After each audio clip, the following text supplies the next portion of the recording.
Assalamualaikum warahmatullahi wabarakatuh. Saya host terbaik yang sebenarnya lagi magang akan menemani rekan dan rekanita dalam acara ngorek ngobrol bareng rekan dan rekanita.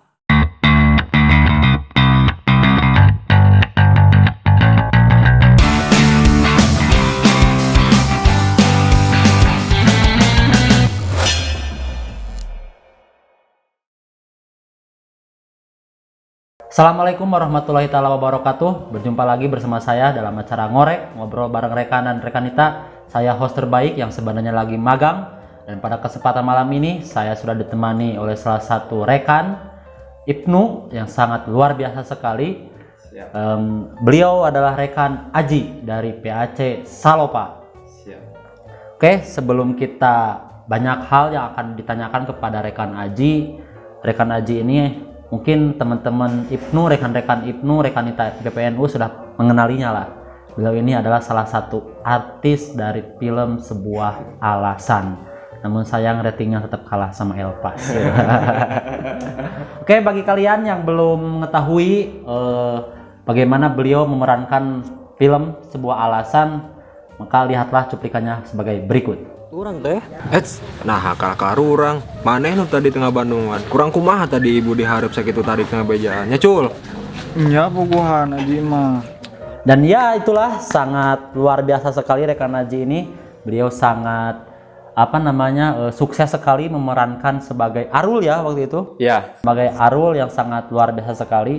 Oke, kita langsung saja. Rekan Aji, sehat rekan Aji? Alhamdulillah sehat rekan Asep. Alhamdulillah ya. Meskipun kita di tengah bulan puasa ini harus menghadapi wabah corona ya. Itu tidak lantas mengurangi semangat kita untuk tetap berproses di Ibnu ya.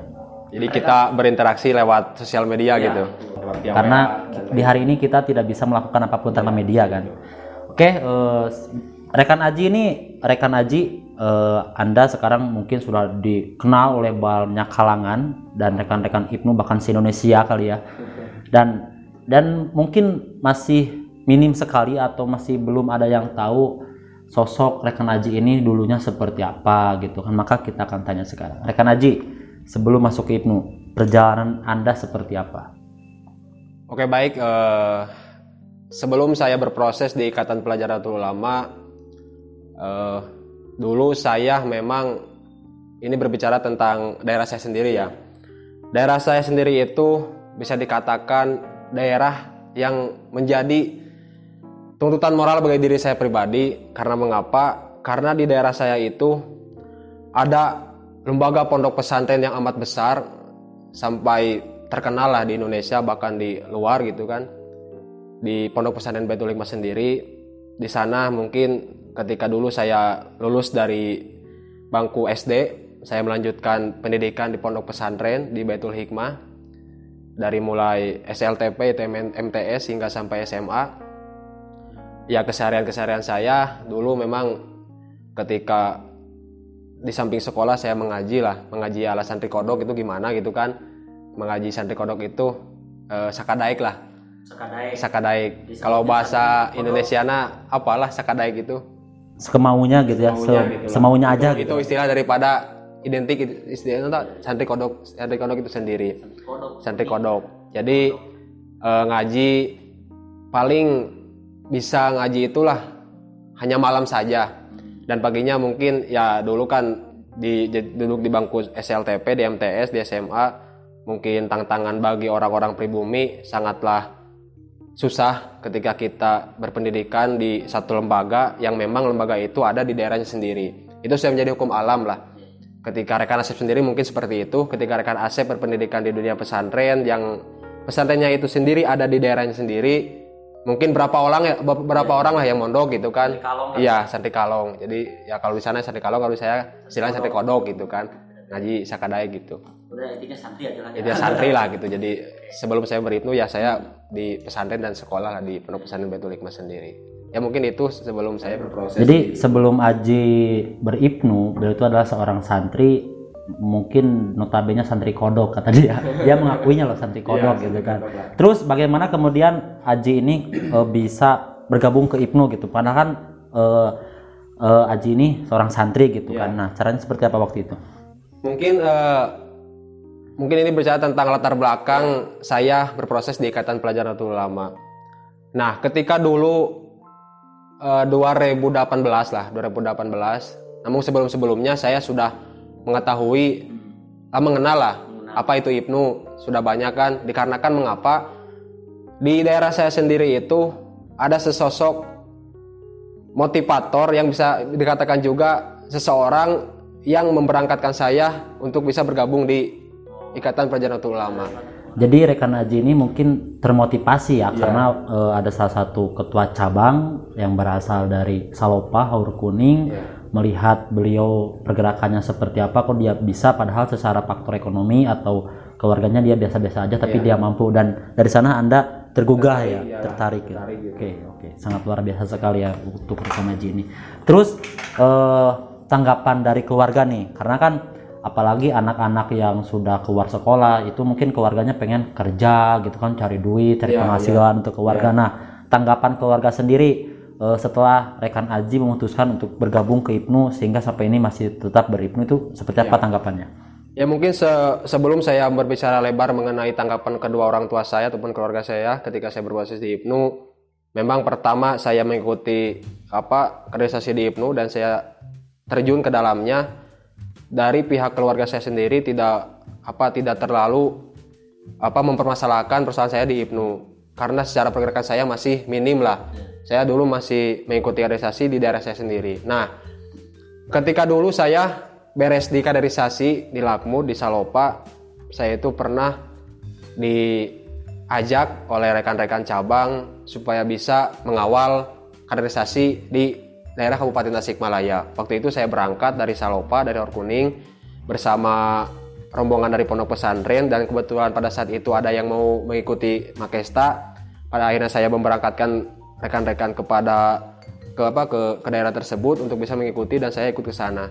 Nah, 1, 2, 3 saya sering keluar rumah, keluar pondok pesantren, yang pada akhirnya kewajiban-kewajiban saya di rumah ditinggalkan, kewajiban-kewajiban saya di pesantren ditinggalkan. Di situ mulai sesosok kedua orang tua bertanya-tanya, mulai memperhatikan ya, jadi seperti ini gitu kan. Jadi kami kalau bahasa Sundanya kok loba keluarna gitu, sering keluar rumah tapi di pesantren tidak diperhatikan. Yang pada akhirnya kedua orang tua saya menahan saya untuk tidak melanjutkan lagi di IPNU. Tapi itu bukan menolak. Bukan menolak gimana? Ya maksudnya udahlah keluar aja dari IPNU gitu. Ya memang seperti itu. Memang seperti itu. Yang pada intinya kedua orang tua saya ya bukan melarang, tetapi harus bisa membagi-bagi waktu. Sedangkan kan beginilah, ketika kita mau berproses baik itu di dunia pesantren ataupun di organisasi ataupun yang lainnya, kita itu harus benar-benar berproses, harus sangat benar-benar gitu. Jangan sampai kita setengah-setengah. Kalau bahasa kiai-kiai di pesantren saya sempat bicara seperti ini ketika saya sowan lah. Kamu itu ketika berproses baik itu di pesantren, sekolah maupun di organisasi, sing gelo sakali. Kalau bahasanya sing gelo sakali. Tapi gelo di sana bukan berarti kita tidak itu, tapi sing benar-benar. Jadi ketika kita di organisasi ya kita jalani terus gitu. Ambil satu yang bisa mengantarkan kita kepada suatu pintu kesuksesan lah padanya, seperti itu gitu. Jadi saya ya memang dulu sangat saya sendirilah mengalami kebingungan, yang pada akhirnya saya tetap teguh kepada pendirian saya bahwa saya ingin berproses di IPNU, karena kita mengaca lagi kepada latar belakang mengapa saya di IPNU, karena saya ingin meneruskan perjuangan-perjuangan ulama yang ada di daerah saya sendiri, karena beliau ketika dulu sangat tidak henti-hentinya lah kepada para santri dan masyarakatnya harus jadi NU. Saya dulu ketika ada permasalahan-permasalahan di rumah sering keluar rumah, ya pada akhirnya saya keluar rumah hampir 2 hari 3 hari saya tidak ke rumah-rumah, dikarenakan saya memperjuangkan perjuangan saya di IPNU, sedangkan orang tua tidak setuju dengan pergerakan saya dikarenakan saya sendiri tidak bisa membagi-bagi waktu. Tetapi saya yakin saya punya niat seperti ini. Ketika saya keluar, saya selalu meniatkan bahwa saya ini seperti berada di pondok pesantren, dalam arti mengaji. Mengaji itu tidak mulu-mulu kita harus berada di hadapan kita atau di pondok pesantren, karena tergantung bagaimana niat kita keluar. Nah, itu yang selalu saya tanamkan di dalam hati saya. ketika saya keluar berproses di IPNU, mengawal IPNU ataupun mengikuti kaderisasi di IPNU, saya selalu meniatkan bahwa niat saya keluar sama halnya ketika niat saya di pondok pesantren ketika saya sungguh-sungguh mengaji. Nah, seperti itu. Yang pada akhirnya lama-kelamaan kedua orang tua saya mungkin sudah melihat lah bagaimana sepak terjang anaknya sendiri di dalam berproses di IPNU hingga sampai saat ini saya seperti ini gitu. Dulu saya pernah ngomong bicara baik-baik kepada kedua orang tua saya, tolong beri kebebasan bagi saya karena saya sudah dewasa. 2018 itu saya keluar sekolah itu 2017. 2018 saya menginjak usia 20 tahunan lah, 19-20 tahunan. Sudah dewasa, sudah bisa menentukan arah, tetapi bukan berarti saya melawan kepada orang tua, karena memang kan doa orang tua itu memang selalu benar lah gitu. Utamakanlah doa orang tua gitu, dari doa orang tua gitu. Tetapi saya mungkin memang sudah bulat tekad saya berproses di IPNU. Saya terus memperjuangkan perjuangan saya dan saya berbicara kepada orang tua saya, tolong berikan hak-hak saya sebagai anak ketika saya ingin meraih cita-cita saya sendiri. Karena ketika saya mengambil langkah seperti ini, insya Allah saya akan mempertanggungjawabkan untuk kedepannya saya seperti apa gitu. Nah itu yang selalu tumbuh di dalam hati saya sendiri ketika ada permasalahan di keluarga. Yang pada intinya ketika ada permasalahan di keluarga, kita bereskan secara baik-baik. Jangan sampai ketika kita ada permasalahan kita lari dan kita berjalan sendiri tanpa ada arah dan tujuan dan tanpa ada rangkulan daripada kedua orang tua sendiri. Komunikasi pada intinya gitulah. Yang pada akhirnya lama-kelamaan ya orang tua saya mengizinkan dan tidak lagi mempermasalahkan masalah saya di IPNU gitu. Sampai saat ini gitu, alhamdulillah. Gimana nih Bung? PAC Salopa? Ya, berbicara tentang, mungkin langsung saja lah. Ya. Berbicara tentang PAC IPNU PPNU Salopa, memang sejak sebelum saya berproses di IPNU IPPNU Salopa itu sudah lama ada di Salopa. Tetapi eksistensi daripada IPNU sendiri tidak mulai dirasakan oleh masyarakat dikarenakan mengapa? Karena tahulah ketika dulu bagaimana lah IPNU, pergerakan IPNU dulu gitu kan.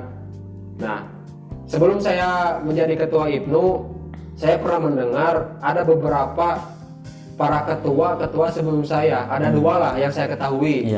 Itu memang sahabat-sahabat saya di pondok pesantren, ya kakak-kakak kelas saya di pondok pesantren pernah menjadi ketua-ketua IPNU di Salopa. Tetapi ya memang dikarenakan mengapa eksistensi ataupun keberadaan IPNU sendiri tidak dirasakan oleh masyarakat, dikarenakan yang menjadi ketuanya itu sendiri bukan asli Polda daerah. Nah terkadang itu mempengaruhi karena mengapa, apalagi kalau kita mengambilnya orang-orang dari pondok pesantren. Secara kan orang-orang pesantren tidak akan tahu jauh lah mengenai tentang daerah itu sendiri gitu kan. Daerah Salopa sendiri lah, daerah kecamatan saya sendiri gitu. Ya secara pergerakan memang terbatasi gitu kan, orang-orang pesantren pasti terbatasi gitu. Yang pada akhirnya ya seperti itulah IPNU di Salopa sebelum saya tidak pernah dirasakan di Salopa sendiri. Pergerakannya kurang masif lah ya. Ya monoton lah gitu. Hanya beberapa orang, hanya beberapa lembaga yang mengetahui bahwa IPNU ada di Salopa. Namun secara struktural memang belum pernah ada lah. Secara struktural belum pernah ada IPNU di Salopa, hanya sebatas ada anggotanya saja di daerah Salopa itu sendiri gitu. Nah lanjut, bagaimana sih latar belakang sehingga saya bisa menjadi ketua PAC IPNU Salopa? Mengulang kembali latar belakang saya berangkat gabung di IPNU, karena ketika saya gabung di IPNU itu ada 6 orang penggagas pendirinya itu di Salopa, 2 rekan kita IPPNU dan 4 rekan-rekan IPNU. Jadi 6 sahabat-sahabat saya, 6 orang seperjuangan saya ketika dulu berproses di IPNU.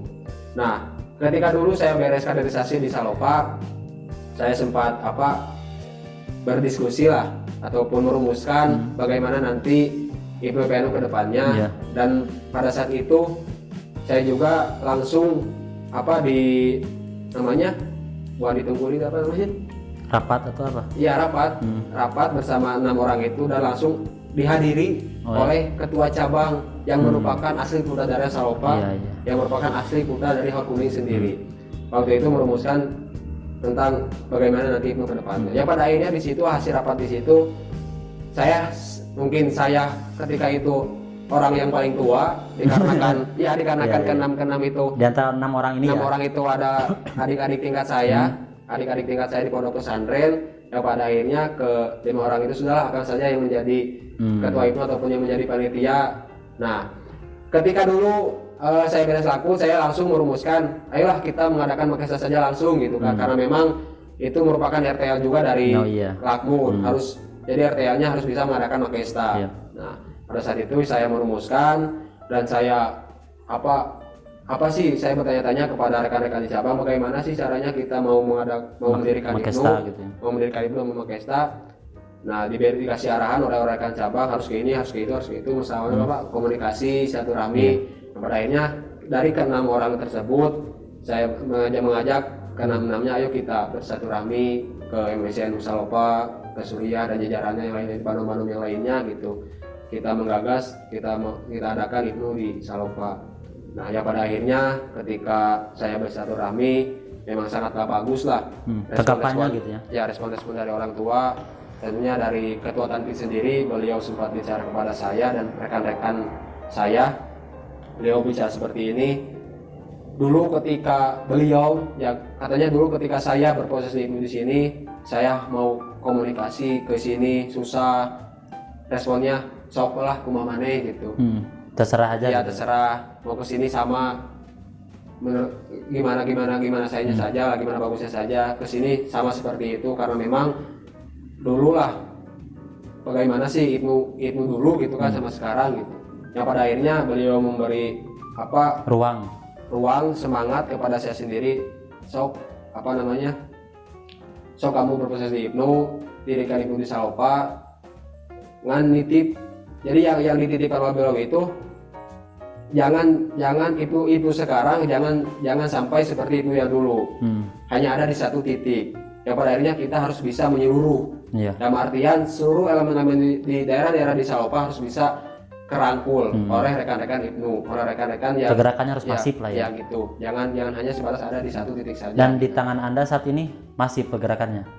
Ya alhamdulillah hingga sampai saat ini saya di Salopa sendiri punya 2 komisariat, namun belum definitif dikarenakan terhalang oleh wabah corona ini sendiri gitu kan. Ada 2 komisariat yang kebetulan lembaga pondok pesantren yang merupakan pendirinya itu yang merupakan sesosok ulama karismatik bisa mendirikan kepengurusan Ibnu. Jadi PKIP PNU MA Baitul Hikmah, alhamdulillah. Dan ketika saya menggagas untuk kenapa sih saya mendahulukan komisariat di Bahik, dikarenakan semakin banyaknya rekan-rekan yang ada di pondok pesantren yang mau berproses di Ibnu gitu kan. Ya bukannya saya menyombongkan, jujurlah saya sempat sharing-sharing kepada partner-partner saya, rekan-rekan seperjuangan saya yang 6 orang itu, beberapa orang lah gitu. Saya berkata seperti ini, kok sehabis kita kaderisasi di Ibnu semakin banyak ya orang-orang yang mengikuti kita gitu, yang mengikuti jejak langkah kita. Kenapa rasanya? Ya nggak tahu, mungkin termotivasi saja, mungkin seperti itulah dorongan orang-orang mengapa pada akhirnya mereka mau berproses di Ibnu gitu. Inspirasi kali ya. Bahkan bukan hanya sebatas santri yang ada di pondok pesantren, alumni pun juga banyak.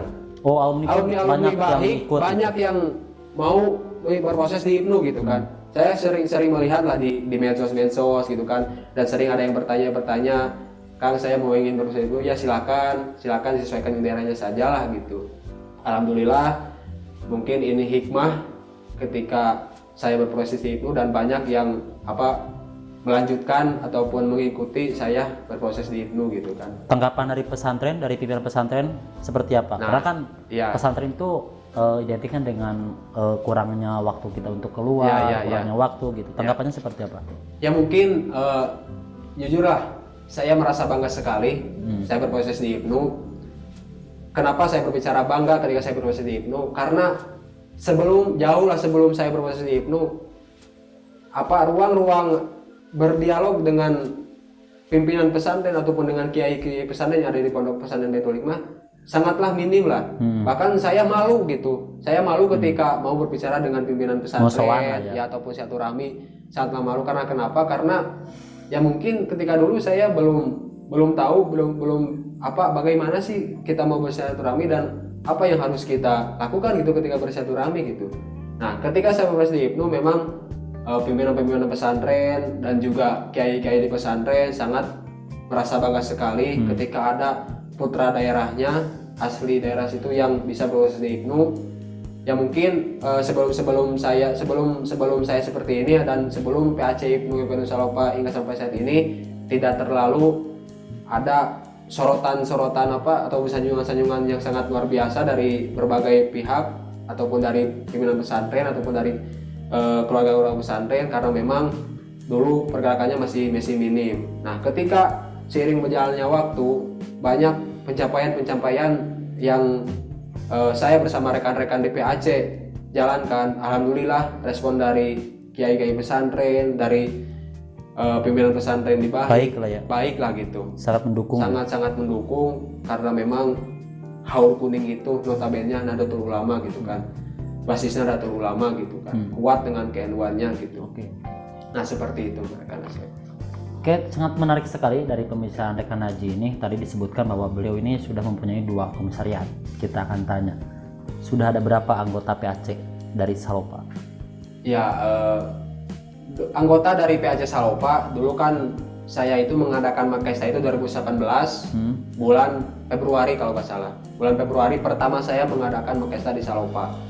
Nah, pas saya mengadakan Makesta di Salopa itu peserta yang mengikuti kaderisasi Makesta itu kurang lebih 80 lah. 80 orang peserta, 80 orang peserta dari berbagai pihak, dari berbagai daerah lah, lembaga pesantren itu. Karena ketika saya mengadakan Makesta di Salopa, perdana itu saya melibatkan basicnya pesantren-pesantren. Semua di Salopa ya? Semua di Salopa.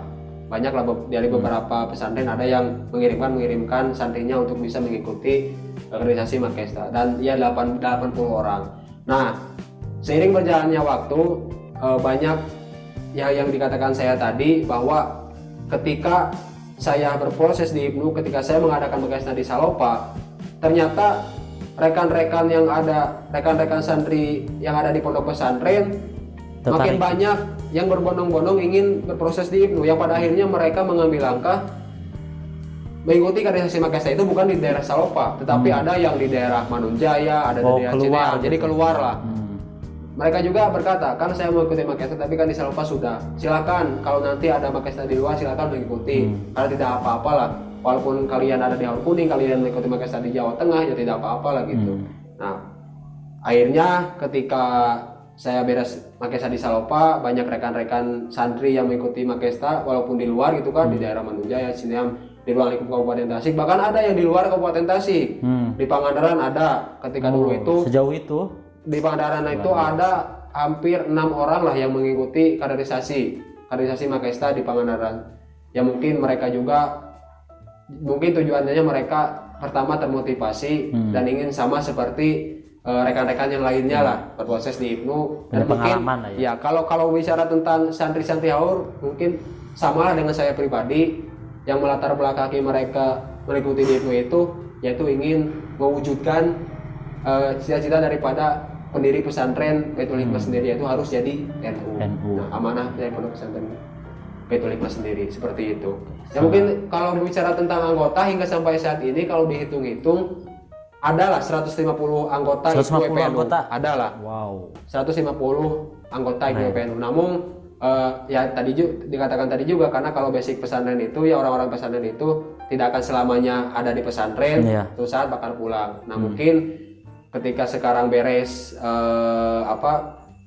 kelas 3 kan beres sudah ujian sudah namun saat ini tidak ujian karena corona kan. Nah, mungkin karena memang kebanyakan anggota-anggota saya itu dari pondok pesantren yang kebetulan didominasi oleh kelas 3 aliyah yang ada di pondok pesantren. Ya mungkin beberapa orang lah yang bisa bertahan di Salopa gitu kan. Dan di luar pun juga banyak, di pondok-pondok pesantren juga pun banyak.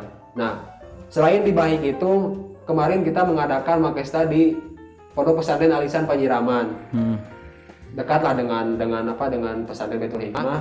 Nah kalau nggak salah di pesantren penyiraman itu kurang lebih 50-40 orang lah pesertanya gitu kan. Ya kalau jumlah kan ada 150 orang anggota yang ada di luar biasa sekali. Salopa gitu kan. 150 anggota. Mungkin ya segitulah. Kalau dihitung dari awal saya berproses, dari awal saya mendirikan di Salopa hingga sampai saat ini, ya kurang lebih 150 anggota adalah gitu. Wow, sangat luar biasa sekali rekan-rekan semua, 150 anggota gitu kan. Oke, baiklah rekan Aji, dari tadi kita udah panjang lebar ngobrol gitu kan masalah perjuangan rekan Aji dulu seperti apa dan hingga kini mempunyai 150 anggota gitu. Karena itu harus mempunyai tenaga dan pikiran yang yang membuat kita enjoy dan nyaman. Dan tahu gak rekan Aji, salah satu membuat pikiran kita enjoy, nyaman, membuat inovasi itu dengan salah satunya ngopi rekan Aji. Jelas, Ngopi itu membuat kita itu imajinasi kita itu selalu ada gitu, selalu hidup lah. Dan ya di hadapan kita sekarang udah ada kopi rekan Aji. Kita ini kopi apa ini? Ini kopi Capino. Oh, mantap. Belum pernah coba kan? Belum ini. Coba dulu, rasanya gimana? Aduh, gimana rasanya Bung? Enak lah. Enak kan? Enak. Dari sekarang rekan Aji harus ganti kopinya Capino biar pikiran imajinasinya selalu ada, karena kopi ini mempunyai kopinya asli, susunya asli dan rasanya itu autentik sekali bro. Patut untuk teman-teman tiru lah di rumah nanti ya, ngopi. Oke, lanjut lagi rekan Aji. Acaranya sangat, saya juga terharu sih sebenarnya tadi bagaimana dia itu anak seorang petani yang keluarganya tidak mempunyai background latar belakang, pernah aktif di ini gitu kan, tapi dia bisa membuktikan kepada semua orang. Ini sangat salah satu prestasi, dan sehingga beliau pun sekarang mempunyai anggota 150 anggota. Oke, kita akan tanya nih tips atau caranya merawat kader, karena 150 anggota ini bukan hal biasa ya. Ini sangat luar biasa sekali. Bagaimana rekan Aji sendiri merawat kader-kader atau merawat anggota 150 ini? Ya. Mungkin ini berbicara lebih di daerah saya sendiri lah, bagaimana saya merawat anggota-anggota saya di PAC Ibnu Salopa.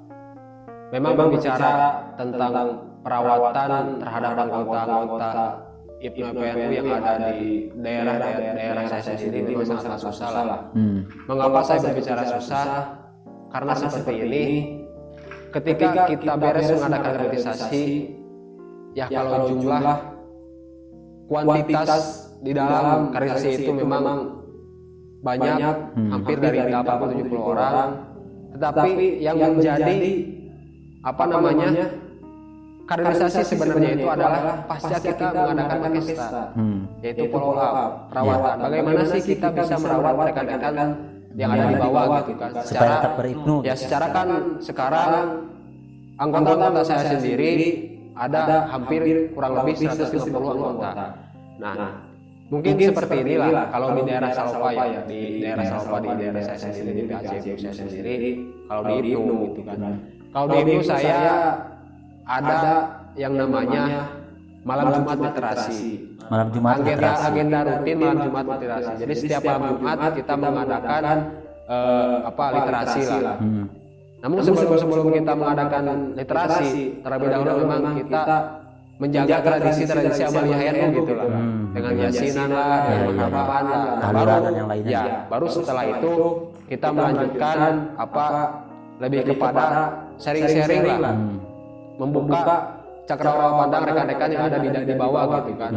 Itu saya bukan hanya sebatas rekan-rekan itu saja, tapi saya buka umum gitu kan. Siapa saja yang ingin datang ke agenda Muhammad gratis silakan. Welcome ya, saya tidak memandang itu harus anggota Ibnu, itu harus rekan-rekan Ibnu, harus rekan-rekan yang sudah mengikuti Makesta. Tapi yang diutamakan rekan Ibnu. Ya, jelas itu. Tapi ketika ada orang lain yang belum Makesta yang ingin mengikuti ya silakan. Karena mengapa? Karena itu juga merupakan sosialisasi kita kepada rekan-rekan yang tidak mengikuti Makesta, yang belum mengikuti Makesta gitu. Nah, di dalam malam Jumat literasi itu saya selalu menyesuaikan bagaimana kebutuhan oleh anggota-anggota sendiri gitu kan. Situasi lah. Namun sudah beberapa pertemuan, hampir sebelum corona datang, hampir terhitung sudah 10 kali pertemuan lah Nah, di sana saya selalu mengadakan malam Jumat literasi itu bagaimana supaya anggota-anggota itu bisa minimal lah mentalnya itu terbangun gitu kan. Mengadakan presentasi. Jadi presentasi dari tiap anggota mempresentasikan materi-materi yang ada di Makesta. Namun yang awal saya perdalam itu tentang masalah KIPWPN1. Anggota-anggota yang hadir, saya dikasih waktu 10 menit untuk mempresentasikan mengenai tentang materi KIPWPN1 karena ketika saya lihat banyak rekan-rekan IPWPNU beres Makesta ya masih sama seperti itu saja, tidak ada perubahan lah.